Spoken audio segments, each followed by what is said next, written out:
Guys, সবার আগে ভিডিওটা দেখো, তারপরে ভিডিওর ফানি কমেন্টস গুলো পড়বো। So let's go. अभी मजा आएगा ना भिड़ो।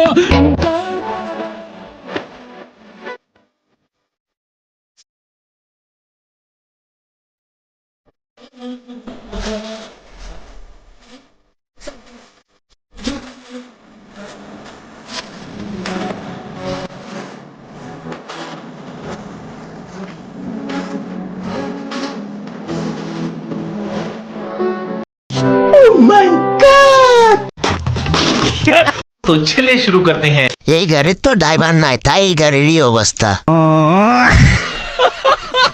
এরকম সিম একটা পেতনি সেদিন রাতে আমি দেখছি যখন হিসু করতেছিলাম। যারা আমার মতো কিছু বলতে গিয়েও বলতে পারছেন না, তারাই শুধু লাইক দেন। এটা কি বাংলাদেশের উর্ফি জাবেদ নাকি? মনের আশা পূরণ হচ্ছে, সানি লিওন হতে সময় লাগবে না।